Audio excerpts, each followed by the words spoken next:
Bonjour, j'espère que vous allez bien car aujourd'hui, je vous propose une compréhension écrite. Avant de commencer, je vous invite à vous abonner, à liker la vidéo et à la partager avec vos amis qui souhaitent également apprendre le français. Eh bien, je vous invite également à laisser vos réponses en commentaire. Ici, on a lisez la lettre ci-dessous, c'est-à-dire cette lettre-là.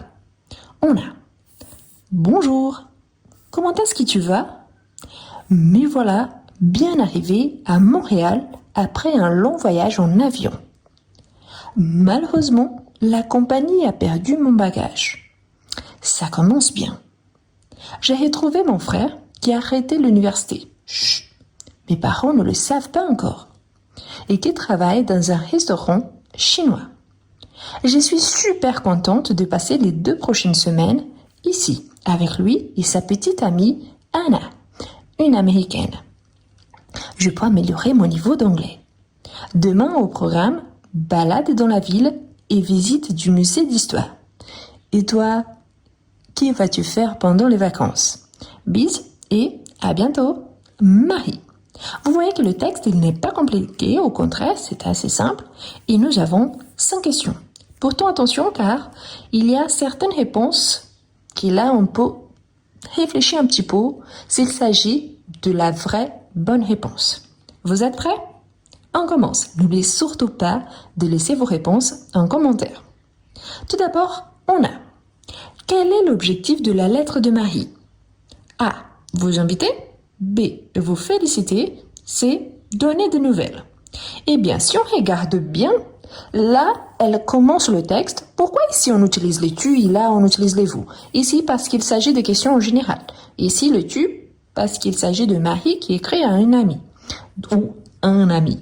On ne le sait pas, mais c'est pour ça qu'elle va le ou la tutoyer. D'accord? C'est absolument normal. Ici on a les questions générales. On pourrait bien sûr tout remplacer par tu pour qu'il soit plus cohérent. Ça, c'est aussi important. Mais bref, là, vous voyez que, au long de tout le texte, Marie est en train de parler de son voyage, ce qui se passait et ce qu'elle prévoit. Du coup, elle invite à faire quelque chose. Pas vraiment. Elle nous félicite de quelque chose qu'on a fait? Non plus. Donc, plutôt, elle donne de nouvelles par rapport à son voyage. Donc, la bonne réponse, c'est donner de nouvelles. D'accord? Ensuite, on a quel problème a eu Marie à son arrivée?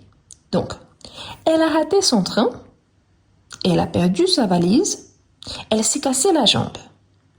Donc, elle a raté son train, elle a perdu sa valise ou elle s'est cassé la jambe. Si on regarde bien, ici on a me voilà bien arrivé à Montréal après un long voyage en avion. Malheureusement, la compagnie a perdu mon bagage. Le plus proche qu'on arrive, c'est de elle a perdu sa valise. Bagage, valise ici, dans ces contextes, on les entend en tant que synonymes. Ça veut dire la même chose. C'est important pourquoi? On ne parle pas des trains. Au contraire, elle a fait un voyage en avion et à aucun moment on cite qu'elle se blessait et surtout si elle se cassait la jambe. Donc, elle a perdu sa valise, son bagage. Ensuite, on a qui fait le frère de Marie à Montréal. Donc, A, il étudie. B, il voyage. C, il travaille. Ici, on a un piège. Qu'est-ce que vous pensez? Dites-moi en commentaire. En commentaire, pardon. A, il étudie. B, il voyage. Ou C, il travaille. Ici, c'est important. Pourquoi? Parce qu'on peut avoir 2 interprétations différentes. Regardez bien ici. J'ai retrouvé mon frère qui a arrêté l'université. Chut. Mes parents ne le savent pas encore. Et qui travaille dans un restaurant chinois. Si on part du principe général, il y était pour faire ses études. Sauf qu'il a arrêté les études. Donc on pourrait dire, il étudie. Au départ, oui. Mais là, on a cette confirmation qu'il travaille dans un restaurant chinois. Du coup, ici on pourrait hésiter un petit peu entre A et C. Mais la bonne réponse donc, c'est il travaille. C'est qu'il fait actuellement. Ah, mais les parents pensent qu'il étudie encore. Encore, oui, les parents, mais lui, il le sait qu'il n'étudie plus et qu'en fait, il travaille. D'accord? Bien. Ensuite, on a combien de temps Marie va-t-elle rester à Montréal? Une semaine? 2 semaines? 1 mois? A, B ou C? Si on regarde bien, ici, elle nous dit « Je suis super contente de passer les 2 prochaines semaines ici, avec lui et sa petite amie Anna. » Donc ici, on a plutôt 2 semaines. Ah, j'aimerais bien attirer votre attention pour un petit détail. En général, le H en français, il est muet. On ne le prononce pas. Ah oui, mais en anglais, on dit Hana et pas Anna. C'est vrai, je suis d'accord avec vous. Sauf que on peut partir du principe que oui, il s'agit d'un nom anglais ou d'une origine étrangère. Et là, on le prononce tel quel, donc Hana. Et oui, c'est valide. Ou je peux prononcer, c'est qu'on dit prononcer à la française. C'est-à-dire, je vais utiliser plutôt les règles du français. Ah, mais de quelle façon je dois prononcer dans la vraie vie? Ça dépend. Vous allez demander à la personne parce que normalement, au moment de se présenter, la personne, elle va dire si elle s'appelle Anna ou Hana. Et à partir de là, vous allez répéter. Ah oui, mais là, on n'entend pas cette personne qui se présente. Donc, comment est-ce que je dois l'appeler? C'est Anna ou Hana? Parce que moi, je préfère Hana. Vous avez tort, ce n'est pas Anna. Non, ça dépend toujours de la perspective. Avec le H muet ou le H prononcé dans le sens de R, car il s'agit d'un nom anglais. Il y a toujours les 2 possibilités et bien évidemment, on sait que normalement on ne traduit pas et on ne change pas les noms étrangers, sauf s'il a été déjà inclus dans la langue française ou dans la langue que vous apprenez. Donc là, c'est important de garder cette règle. Pourquoi? Parce qu'elle peut vous être utile pour d'autres mots en général, en français et dans n'importe quelle langue. D'accord? Pensez à ça parce que parfois je vois des commentaires. Ah non, ce n'est pas comme ça. Mais par rapport à quoi? Par rapport à la règle générale ou par rapport à ce qui vous interprétez? C'est important d'avoir notre interprétation, mais il faut également connaître le pourquoi. D'accord? Mais tous les 2 sont corrects. Et l'idéal, c'est toujours de demander à la personne. Bien, on a notre dernière question. Avant, surtout n'oubliez pas, likez la vidéo, laissez en commentaire combien de bonnes réponses vous avez eues. Et je vous invite également à regarder les prochaines vidéos tous les jours entre 17 et 19 heures, heure française. Eh bien, on a que va faire Marie à Montréal? Donc A, visiter. B, étudier. C, travailler. Ici, je vais attirer votre attention par rapport à deux choses complètement différentes. La première, étudier, normalement, on a un accent aigu ici, sur les E. Étudier. Mais pourquoi il n'y a pas l'accent? Parce que quand on écrit des lettres majuscules, l'accent, il n'est pas obligatoire. Donc, c'est une règle. Ah, mais ici en haut, il y en a. Parce qu'il a été mis depuis le départ. Tout est en majuscule et tous les accents, ils sont là. Mais en général, quand on commence seulement, c'est qu'on appelle des lettres capitales.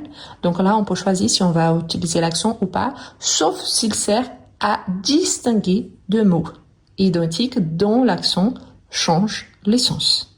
Mais là, ce n'est pas une faute. Mais vous pouviez penser, oui, étudier, il y a un accent aigu. La deuxième chose, c'est par rapport au texte. Parce qu'ici, elle dit « Je suis super contente de passer 2 semaines ici avec lui et sa petite amie. Anna ou Hannah, une américaine, je pourrais améliorer mon niveau d'anglais. » Si on regarde qu'ici, on pense qu'en fait, elle va étudier. Par contre, on va demain au programme balade dans la ville et visite du musée d'histoire. Donc ici, en fait, elle va visiter. Et pourquoi donc on a pensé au fait qu'elle pourrait étudier? Car elle a dit qu'elle peut améliorer son niveau d'anglais. Mais là, c'est du fait que la copine de son mari, de son frère, pardon, la copine de son frère est une américaine, donc la langue américaine, c'est la langue anglaise. Et là, elle est à Montréal. Donc Montréal, c'est une ville au Québec, au Canada. Là-bas, les gens parlent français, mais parlent également l'anglais. Donc c'est pour ça, d'accord? Donc est-ce qu'elle va étudier? Non, elle va profiter pour améliorer son anglais car elle va s'entraîner pas seulement avec la copine de son frère, mais aussi avec les autres personnes avec qui elle va échanger. Mais surtout, elle va visiter la ville. D'accord? Voilà, donc on a toutes les réponses, tout a été donné. Dites-moi combien de bonnes réponses vous avez eues. Merci beaucoup et à la prochaine! Est-ce que vous avez des difficultés à écrire en français? Est-ce que vous êtes capable de comprendre mais vous n'arrivez pas à bien écrire? Vous êtes capable de lire en français mais vous avez du mal à développer un petit texte. Je vous présente Comment mieux écrire en français? Un livre conçu pour vous, quelqu'un qui aimerait bien écrire en français. Le livre présente 11 unités, parmi lesquelles vous retrouverez toujours des astuces précieuses pour améliorer votre niveau. À chaque fois, vous aurez des explications suivies des exemples et des suggestions de lecture. Et en plus, à chaque fois, il y a un exercice au niveau débutant, en fait, plusieurs exercices, suivis des exercices au niveau intermédiaire.